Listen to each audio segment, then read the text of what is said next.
conference. Questions for Coach? Just out of curiosity, how's recruiting? I only talk about the things that I'm allowed to talk about. The NCAA has a lot of rules, but we've been attacking recruiting since the day we got here, and we'll continue to. And the one thing that I can talk about a lot is Keyshawn Tillery, because he's signed. So in terms of Keyshawn Tillery, I talked about this last week, I couldn't be more thrilled. And we'll keep attacking everything we can possibly attack on a day-to-day basis in recruiting. But that's the one thing. I can't talk about guys we're actively recruiting until they sign. So. You said last week at your radio show, Dan could be a week away from getting some light shooting in. Is it still that kind of timeline of a week and then he's week to week, and has he been able to get any more involved so far? It's going.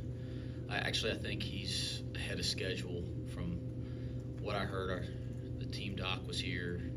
Guys, days run together this time of year. A couple days ago, I meet with our medical staff on campus every day about our whole team, and he's doing great. He's ahead of schedule, and hopefully we'll start progressing him on the floor next week. I don't think that necessarily means he'll play in games, but I think he's ahead of schedule based on what we thought a week and a half, 2 weeks ago, and we'll keep you updated as we know more. There's not a lot to report right now.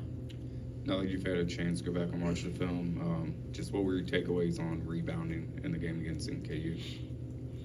Yeah, well, I number one, I want to give Darren and his group credit. They were incredibly physical, and I think they'll be a team that'll be a good rebounding team all year. I don't think that'll just be a one-night thing. And they had to be disappointed with the way they rebounded and pursued the ball in the previous game, and I thought they did a nice job of responding. As I said after the game, I was extremely displeased with that aspect of the game for us. We addressed that yesterday with our team, and we'll get to work on it today. You kind of touched on CMOS after the game, but didn't elaborate on it a lot. And I'm curious, when you see him pull up for that, I think it was a 25-footer near the logo, what's your initial reaction when he goes for that shot? It wasn't the logo, but he has all my confidence, and he has the confidence of our entire staff and all of his teammates. This isn't, again, he's been here, for well over a year now. We see the work ethic, we see the production every day in practice. He had a great year last year, especially as he got healthy in the second half of the year. So he's earned all the freedom and confidence from not just me, but from everybody around here on how he approaches it every day. So, what's a good shot for CMOS isn't necessarily a good shot for other players. But if he gets a clean look from three at any point, anywhere within his range, which is pretty deep, I think that's a very good shot for our team. So what may seem like to, a casual bystander, man, that's not a great shot. I can't believe they let him shoot it. I mean, I think for CMOS, it's very different. He's got a lot of freedom, and he's earned that freedom. What do you expect out of Georgia Tech? Some of those guys are back, and then they've added McCollum from Oklahoma. I think Damon does a terrific job. You look down their roster and you see the first thing that is going to lead to some success this year, and that's some continuity on their roster from a year ago. And they had some really, really gifted young players that they played heavy minutes in the ACC last year, and those guys are returning, and they're significantly improved. And because of that, they're going to have a significantly better year. And then they also did a great job of adding the right kind of pieces in the transfer portal. And, I could go down their whole roster. I'm not going to do that, because I'm about to do that with our team here. Here in practice this afternoon, we go through the scouting report. But they've assembled a great roster. Damon is a proven coach. I have an incredible amount of respect for him. So returning players, great players in the transfer portal, great coaching. It's a game on the road against an ACC opponent. We know we have our hands full, and that's a test that we're excited for the test, but we do know it's a test. Is there a conflicting pace style between your team and Georgia Tech that you want to play slower, which is how you guys have played so far this year, compared to the rest of the country, versus Georgia Tech, who's played with a lot of pace through 4 games? I don't think we've played slower at all. I think we're playing with a lot of pace. Well, relative to the rest of the country, it's slower. I mean, I think that if you look at if you try to really look at advanced analytics after 3 or 4 games, you're going to miss the boat a lot. I think I'd wait till about 10 games to look at it. I mean, in our last game against NKU, their style of play is very slow. So, they're like NKU is like they were blowing it up the floor fast, but if they didn't shoot one fast, which only happened on literally less than 5 possessions all night, if they didn't shoot it fast, they turned it over and over and over and over again, and shot a lot of shots late in the middle part of the shot clock or late in the shot clock, which leads to really, really long defensive possessions. Okay.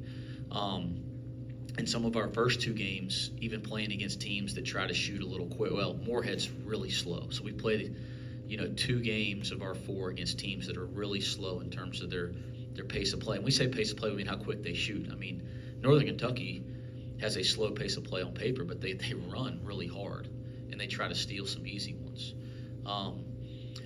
Even in against Nichols and Pine Bluff, we did a good job of setting our D against teams that shoot it fast, so they don't shoot as many quick shots, and they have to turn it over because they can't get advantages at times.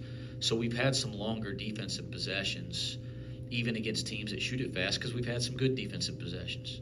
All right, that's going to change the analytics. Again, we don't have enough data to really say it, but we've had some high possession games already. But if you take the Moorhead and the Northern Kentucky game, 2 of the 4 teams really try to slow the game down with their pace of play, and that's going to skew the analytics. So, I mean, we value pace. We run on makes, misses, steals, but we do value taking great shots. So if we can get a great shot in the first 2, 3, 4 seconds, I'm the happiest guy in the world.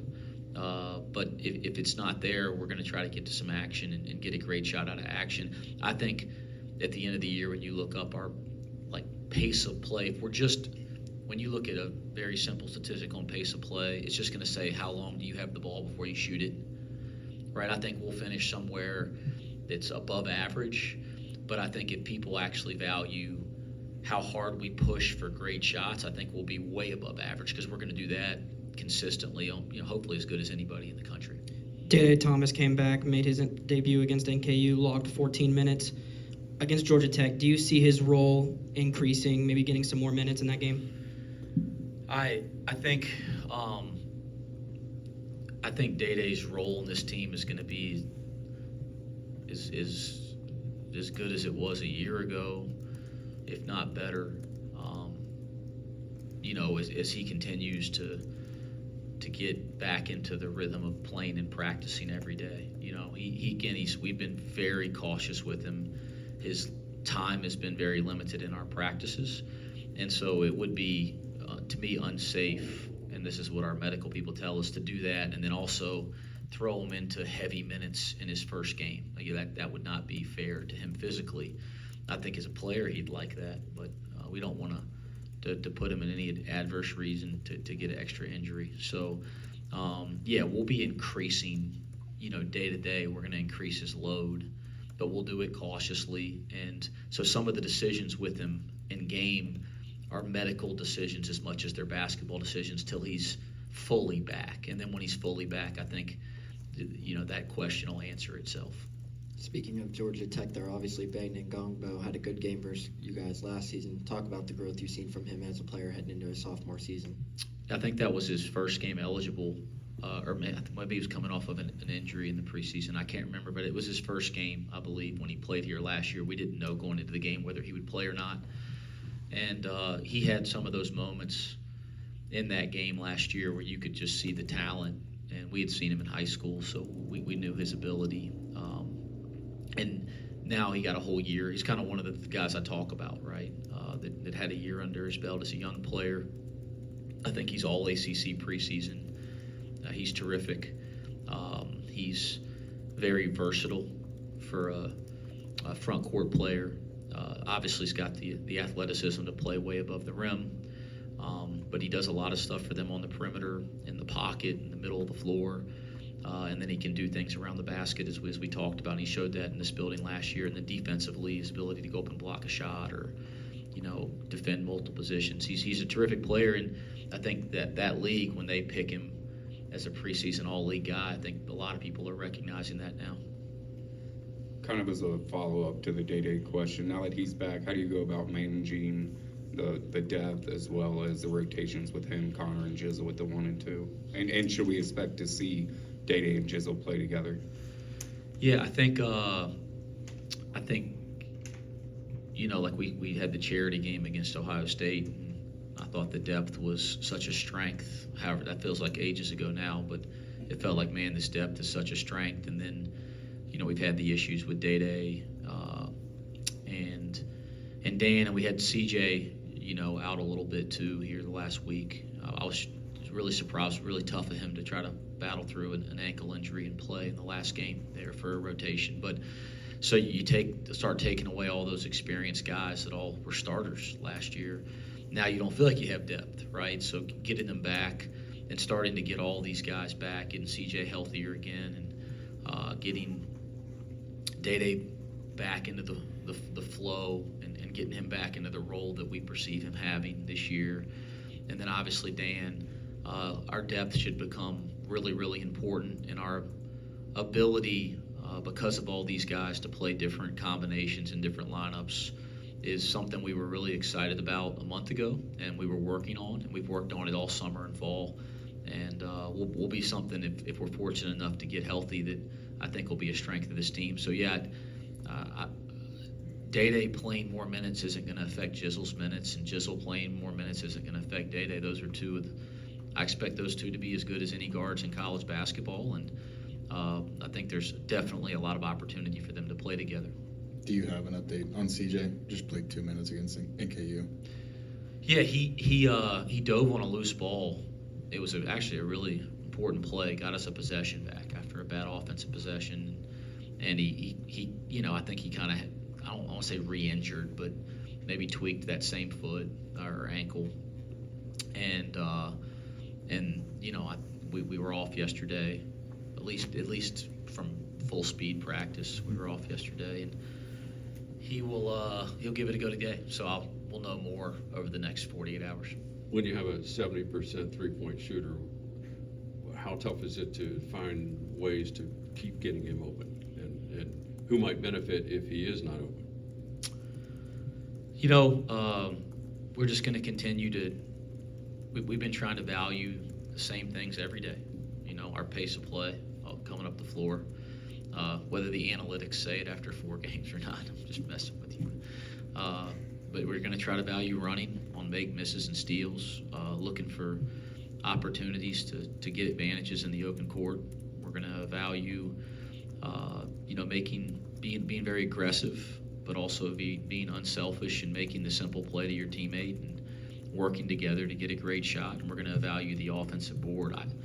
I don't think there's anything that's happened over the first four games to make us change, but I think when we play that way, our guys are going to have success over the course of the year, and certainly guys like Seamas, who we already know are terrific offensive players, are going to shine, him and others. Jeremy. Wes, on Dan Skilling, just to follow up, you said progress on the floor next week. Is that just you expect him to? I know that you said no games, but practice with the team next week is kind of the hope. Yeah, there's a return to play progression, guys, and you guys know this from covering not just us, but some of the pro sports teams in town. Like, you don't just have a guy that goes through a procedure and all of a sudden he's feeling good. You just throw him out there and play. I mean, there's a process and a progression. Our medical staff does an incredible job with that here. So, the first step is obviously getting cleared to do anything on the floor. And then the next step would be doing light things on the floor, shooting basketball movements, not at full speed. and then there's a next progression, and that. So practicing full speed, 5-on-5 or live would be the end of that progression, and then doing it for some sustained time, day after day, and then you would think about game time. So I don't. Dan's thing isn't like it's going to be 5 days or it's going to be, this amount of weeks or months. It's literally just going to be a week-to-week process here for a little bit. And as I've said, we probably could have him on the court quicker, but we're trying to do what's best for Dan long-term. He's got a massive future. Just a quick follow-up. I know this is not top of mind for you 3 weeks and 2 days out. Obviously, for the fans it is. But is it realistic to think that he could be back for the shootout in 3+ weeks? I don't know. I don't know. I don't even know how many days away our game after Georgia Tech is, guys. So I don't even know who we play after Georgia Tech, nor do I care. I mean, I just spent my entire morning in meetings about Georgia Tech, and you guys, I was out of breath when I got here because I'm trying to get practice organized in preparation for Georgia Tech. So that is the top of my brain right now is the next opponent and our team getting better today. I don't think that deep. I leave all the narratives to you guys. You've discussed the importance of Aaron Tan and Tyler Betsy getting extended minutes during this non-conference portion of the schedule. What are the next steps in their development that you'd like to see before you get to Big 12 play to be key contributors? Yeah, and I think, Tyler Betsy, Arrington Page, Rayvon Griffith, like those guys, the more minutes and quality playing time that we can get them, the better it is for their development and our team's development. I was really pleased with, being on the road for the first time. Arrington, who I thought had a nice game, for a young player in that environment for the first time as a Bearcat at least. And then I thought Tyler got the extended minutes in that game and had a really nice moments too. And, there's good moments they can build confidence from. And then there's also moments that, they can learn from. And that's a really nice combination. We're trying to, again, the depth is a strength. Josh Reed won our defensive award 2 games ago. Against Nichols, he was terrific, and he really gives us something on the board when he's geared up. So I thought he's kind of earned a little bit of a stronger role here in the early going. And, the extended minutes for Tyler, some of the job that Josh has done, along with DayDay coming back, that kind of stuff, that affected our ability to get Ray into the game. So it's not always one guy. It's kind of a combination of a number of things. It's playing CMOS extended minutes, like stuff like that. But we do want to try to continue to get all 3 of those young players quality minutes, and I think the more we do it, the better it is for our team long term. Final question. You guys have done a pretty good job protecting the basketball over the first 4 games. Is there anything specific that you preach to your primary ball handlers like Jizzle, DayDay, Connor Hickman? We just, value. Number one, we want young people that we want the young people we're coaching to know that they can play with confidence and freedom without looking over their shoulder. So aggressive mistakes, aggressive turnovers. I'm a coach. I don't like when we give the ball to the other team, but aggressive mistakes, aggressive turnovers within, who you are as a player. We don't overreact to those. We don't yank guys out of the game for that kind of stuff because we want guys to play free and play confidently. But at the same time, we really value the work that we do every day and the fundamental habits that we tried to build every day to take care of the ball in the controllable ways. Footwork turnovers, passing and catching turnovers, like stuff that you have control by the habits that you build. We try to take a ton of pride in that. We try to be very demanding in those areas. But shoot, if you guys know this, Jizzle James is an incredible player with his shoulders downhill, incredible player in a ball screen, incredible player in transition. If he's attacking the basket and turns the ball over, I don't even blink. Let's just get back and win the next possession. So I think those guys on the other hand have done a really nice job of not doing the silly stuff that you can control with your habits, and that's kind of the way that we look at it, and those guys have done a nice job. Thank you, Coach. Thanks, guys. Thanks, Coach. Thank you, guys.